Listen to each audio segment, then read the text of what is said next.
God, I'm feeling real motherfucking bad. I don't want to do this video. I had put on a wig. I was wearing a wig. Man, do I feel fucking uncomfortable. I don't know. I don't know. I don't fucking know. I wasn't feeling it, and so we are all natural. For this video, I had done not a whole lot of research. I kind of got pulled down a rabbit hole of attachment styles, and invariably ended up not preparing myself for this video. But I want to go ahead and talk about it because this is the most up to it I've felt in a while. I got a letter in the mail. That's what prompted wanting to do this video, because I want to do. I've been actually doing research for the DSM video, but it's just been so fucking slow going. I feel like I can't think. But I got a letter from my aunt, and I don't talk about this aunt a whole lot. It's kind of an interesting dynamic within my family. My mother's side of the family, I don't know super duper well. I mean, some members I know very well, but growing up, I just saw that side of the family as kind of the boring side, because everyone is significantly older than me, and so I didn't have anyone to like really play with on my mom's side of the family.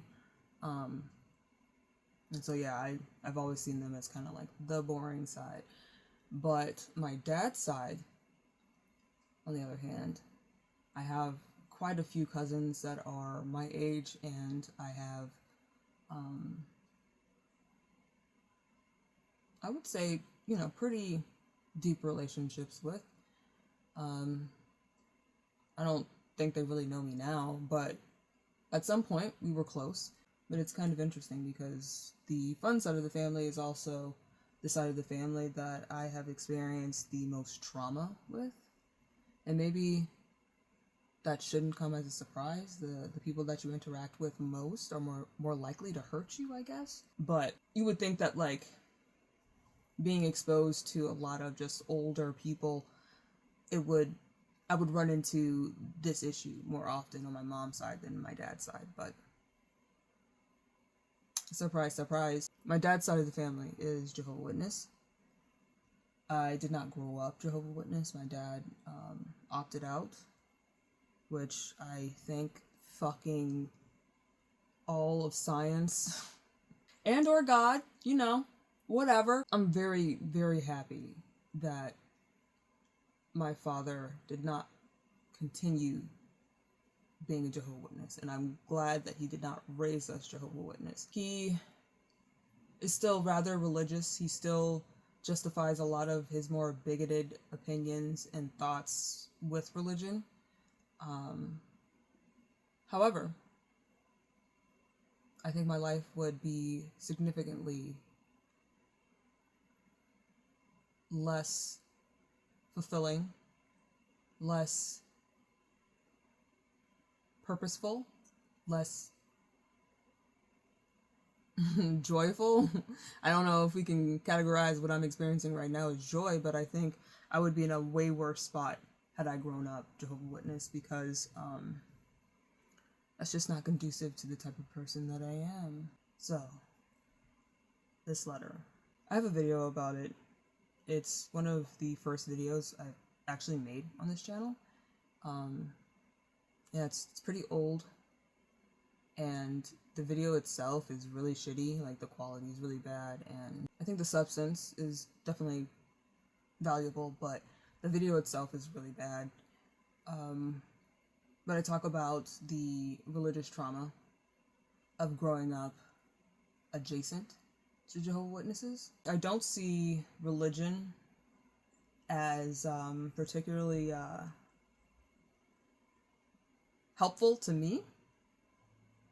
I do realize to a lot of people it is invaluable. It imparts purpose. It makes people feel fulfilled and filled to the brim. It provides a whole lot for a lot of people, a lot of solace, a lot of peace of mind. And so I try not to be judgmental. I try not to allow the horrible treatment that I have endured to poison my thoughts of humanity, but I have a very hard time when it comes to religion and religious people. I do. I'm not even gonna front like I don't. My aunt in particular, she seems to be perhaps a narcissist, or perhaps a part of a narcissistic system. Certainly the maestro. She's not a great person, and it seems that religion for her provides structure. It allows her to experience emotions in a way to her that is constructive, and it allows her to focus her hate and judgment in a way that feels righteous, which, I mean, that's on her. At the end of the day, it just is so profound to watch an authority figure in your life act so fucking childish. Like, outside of religion, I remember we were at a fucking lighthouse or something, and she said, "You're not wearing makeup." And I was like, "No, I don't think I need it." And she laughed. Like, what the fuck is this? Is this middle school? She just seems to be overall empty, and it's sad that she has nothing to give. It's sad. And so she endeavors to keep the people in her life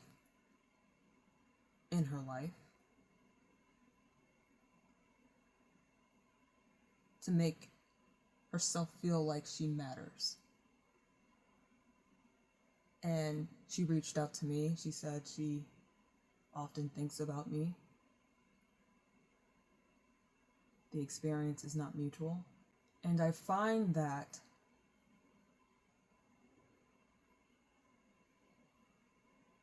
the type of person that I am, when I experience a falling out with someone, when someone has broken my trust, when someone has hurt me in a way that I cannot reconcile myself with, I am incapable of feeling the same way about them. And when that happens, I cut them off. And growing up, I was told that I am selfish, that I am uncaring, I lack empathy and humanity, because I refuse to allow people in my life who have made a concerted effort to hurt me to continue doing so.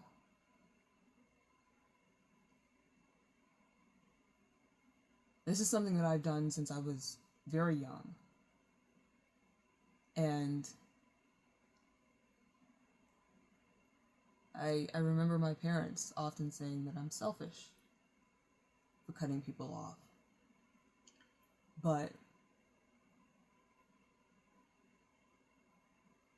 I think to me that was my young mind trying,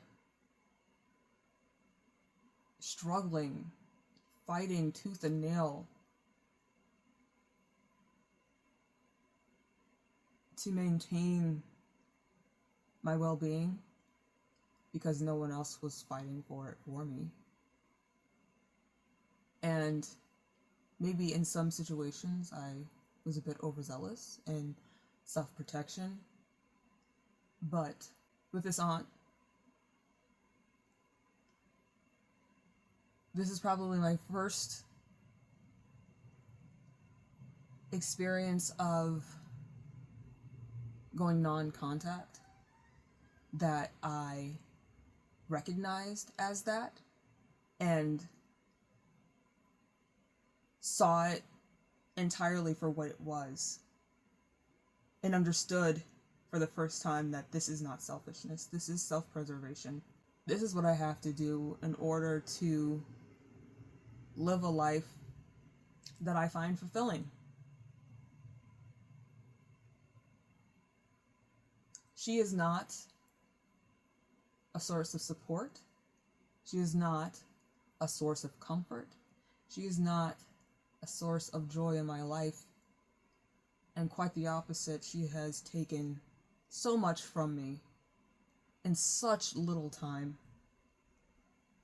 Because I don't often spend time with this aunt. Her family is pretty reclusive, especially because, like, within being Jehovah's Witnesses, you can't, there's a lot of rules. In interacting with her, and my parents really not supporting me when it came to her being so dismissive, disrespectful, hurtful to me, I found that asking for forgiveness and apologizing are not the same thing. I don't know if I can remember if she actually ever apologized to me, because she rationalized her behavior with mental illness. And I understand, because I'm pretty fucking mentally ill, that it can affect the way that you treat people, but it is not an excuse and should never be used as one. It's very fucking disrespectful to me to have that kind of flaunted in my face, kind of slapped across my face as a reason why I am hurt. And I'm sure she has traumas. She's had not a great life. But that's not my responsibility. And the lack of understanding of my situation on her part is stark. I say all of this to say that it is not selfish to want to preserve your well-being, to have your own best interests at heart when others do not. It's not selfish. Because when you're not able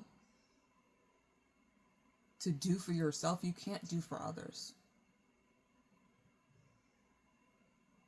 And the people in your life who endeavor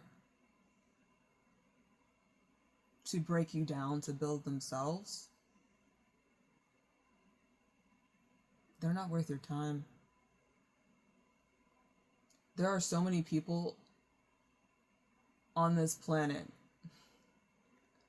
There are so many experiences that you're fucking missing out on because this person is taking everything from you. They're a fucking parasite. So go ahead and shed the dead weight and It hurts.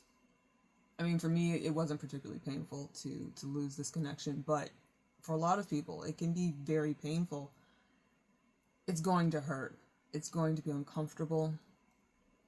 There is a grieving process within cutting someone out of your life, but it is worth your well-being. It is worth your fulfillment, your happiness, your joy, your peace of mind. It's worth it. And if you're not able to extract yourself from the clutches of manipulators and narcissists, that doesn't mean you're weak. You're probably the strongest of us all. To have the insight to see the ruin around you and to persevere despite the pain that it causes.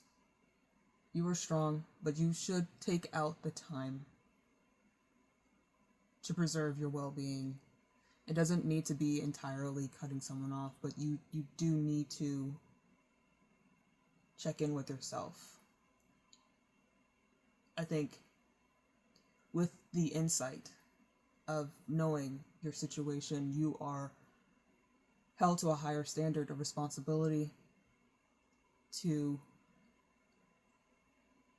keep yourself sane. That might seem unfair, but it's true. If you know there's a problem, not doing anything about it, I don't know, it's not that you deserve what you have coming, but it hurts so much more. It takes so much from you to allow a situation you know is hurting you to continue hurting you.